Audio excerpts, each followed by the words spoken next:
Yes, we have seen in a last lecture about induction program of unit 5 and 6. Moving towards unit 7 and 8, these units are important and last units.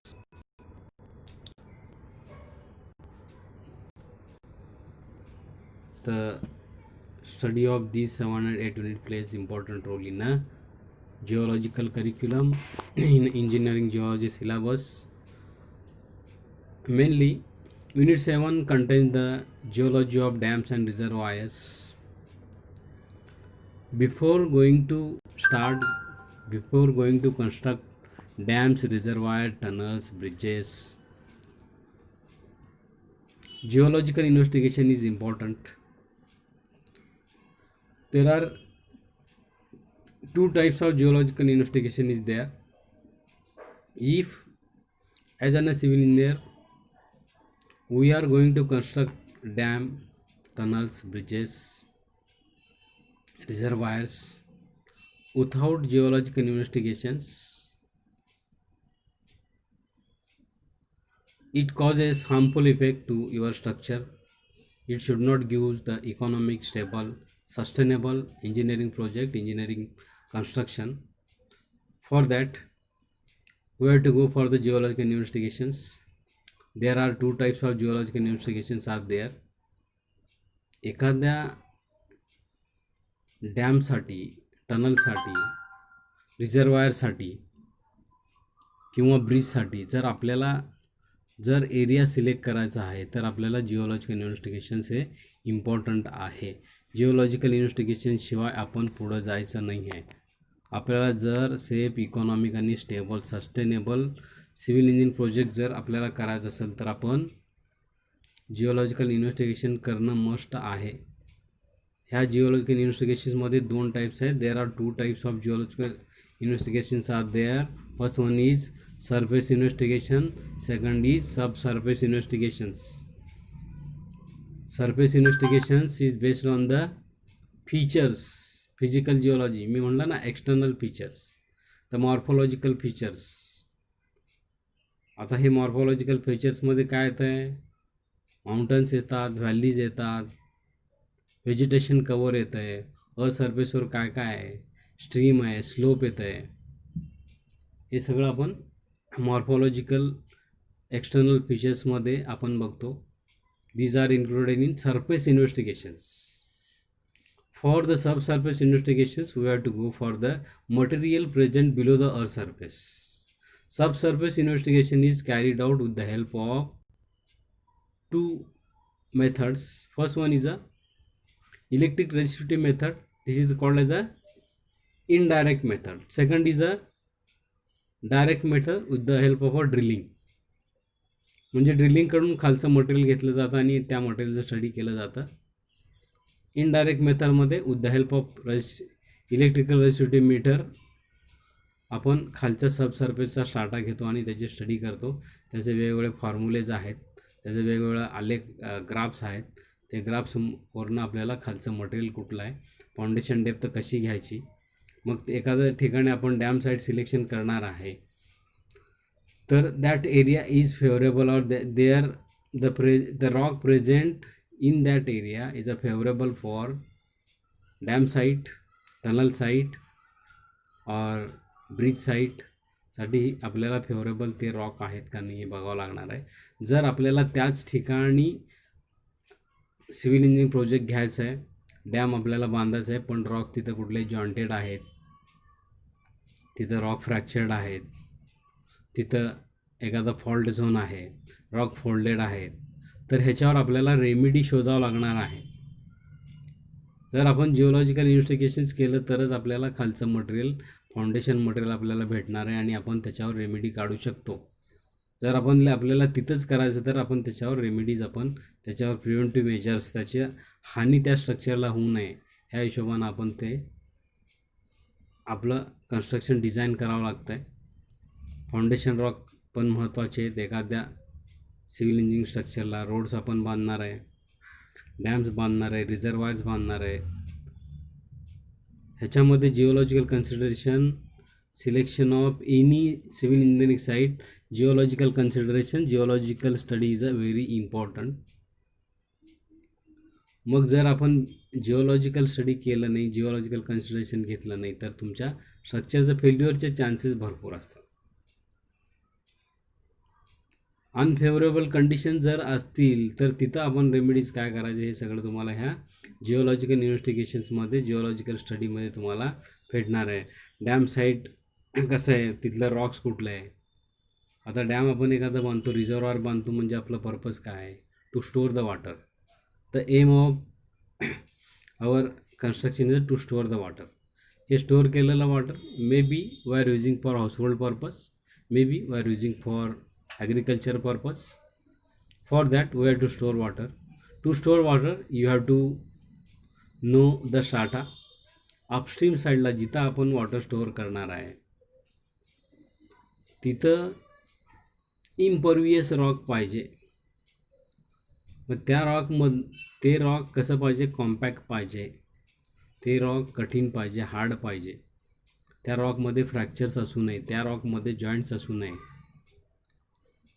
जर आपल्याला side तिथंच घ्यायची आहे आणि त्या रॉकमध्ये joints आहेत, fractures आहेत, तर त्याच्यावर आपल्याला रेमेडीज करावं लागणार आहे. तिथून एखादा फॉल्ट झोन जात आहे, तिथं एखादं मोठं फ्रॅक्चर आहे, तर त्या फ्रॅक्चरला आपण रेमेडी त्याच्यावर करावं लागणार आहे आणि पाणी स्टोअर करावं लागणार आहे. जर आपण त्या फ्रॅक्चर्ड रॉकमध्ये, जॉईंटेड रॉकमध्ये जर आपण रेमेडीज नाही केलं तर आपला जो पर्पज आहे, आपला जो एम आहे टू स्टोअर द वॉटर, ते साध्य होणार नाही आहे.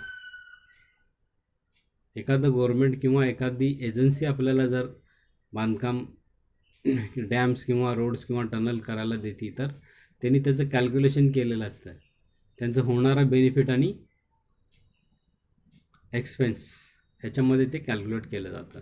जर तुम्ही डॅम बांधला, 2 वर्षात डॅम फेल्युअर झालं, तर ते गव्हर्मेंटला परवडणार नाही आहे, त्या एजन्सीला परवडणार नाही आहे.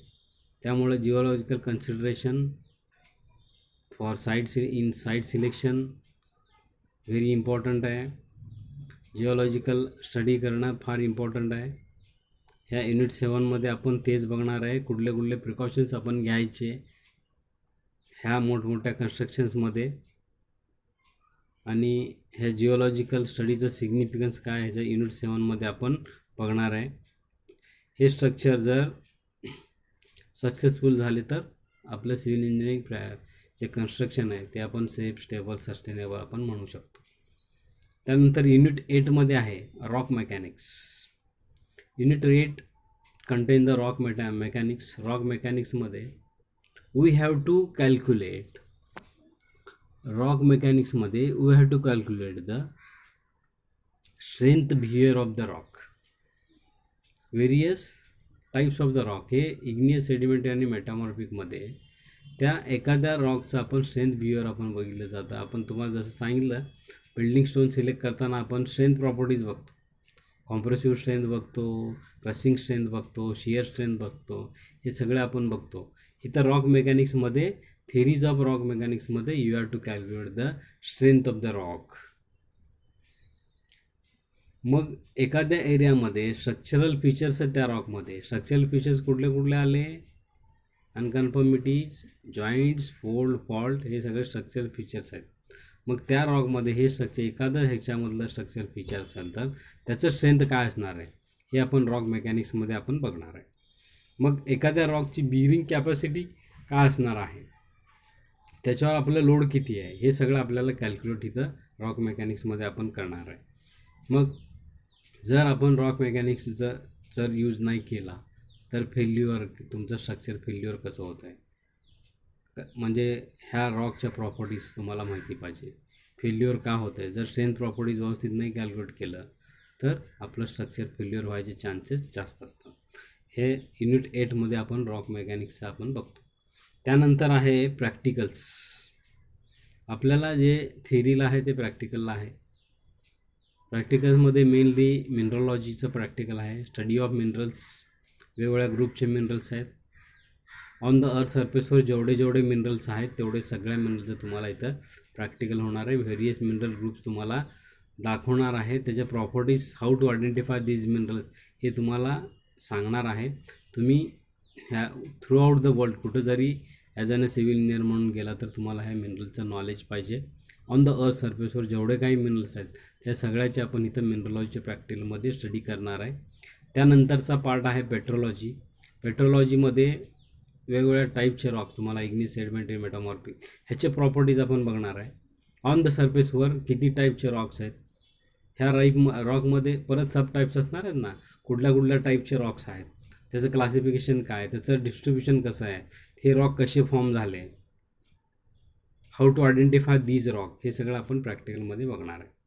त्यानंतर स्ट्रक्चरल जिओलॉजीचं प्रॅक्टिकल आहे. स्ट्रक्चरल जिओलॉजीमध्ये तुम्हाला fold, fault and joints, unconformities हे स्ट्रक्चरल फीचर्स रॉकमध्ये फॉर्म होतात. हे सगळे फीचर्स कसे दिसतात ॲक्च्युली तुम्हाला मॉडेल दाखवून त्याचं आयडेंटिफिकेशन करायला लावणार आहे. त्यानंतरचं प्रॅक्टिकल आहे geological maps. Geological maps are important for the subsurface to identify the subsurface rock. Subsurface रॉकमध्ये on the basis of with the help of geological maps you have to identify the younger beds and older beds. आधी form झालेला rock कुठला आहे, त्याच्यानंतर form झालेला rock कुठला आहे, हे सगळं तुम्हाला जिओलॉजिकल मॅपचं क्रॉस सेक्शन जेव्हा काढतो तेव्हा हे सगळं तुम्हाला कळणार. हे प्रॅक्टिकल्स आहेत. त्यानंतर तुम्हाला सबसर्फेस इन्व्हेस्टिगेशनचा एक रेसिटी, इलेक्ट्रिकल रेसिटी मेथड म्हणून आहे, ते तुम्हाला दाखवणार आहे. सबसर्फेस इन्व्हेस्टिगेशन कसं केलं जातं हे तुम्हाला सांगणार आहे. त्यानंतर तुमची एक स्टडी टूर असणार आहे. जिओलॉजिकल साईट किंवा जिओलॉजिकल रॉक्स वगैरे तुम्हाला ॲक्च्युली फील्डवर जाऊन जॉईंट्स, फोल्ड, फॉल्ट कसे असतात हे तुम्हाला जिओलॉजिकल स्टडी टूरमध्ये आपण सांगणार आहे. आणि ह्या सगळ्या प्रॅक्टिकलचं एक जर्नल असणार आहे. त्या जर्नलला ह्याचं प्रॅक्टिकल एक्सटर्नल ओरल एक्झामिनेशन असणार आहे युनिव्हर्सिटीची. आणि ह्या जर्नलचं तुम्हाला 5 मार्क आहेत आणि 20 मार्क तुमचे प्रॅक्टिकल परफॉर्मन्सचे आहेत. 25 marks are for external oral examination. मग तुम्हाला ह्याच्यामध्ये एखादं बुक, रेफरन्स बुक जर वापरायचं असेल तर you have to write down the engineering and general geology by Parbin Singh. Engineering and general geology by Parbin Singh. मी तर म्हणतो हे बुक तुम्ही परचेसच करून घ्या, बिकॉज ह्या बुक्समध्ये अर्थक्वेक इंजिनिअरिंग आहे, वॉटर रिसोर्स इंजिनिअरिंग आहे, हायड्रोलॉजी आहे, सगळं तुम्हाला सिव्हिल इंजिनिअरिंग रिलेटेड जे काही आहे ते सगळं ह्या बुकमध्ये तुम्हाला मिळणार आहे. त्यामुळे हे बुक तुम्ही परचेस करून घेतलं तरी चालेल. Okay, thank you.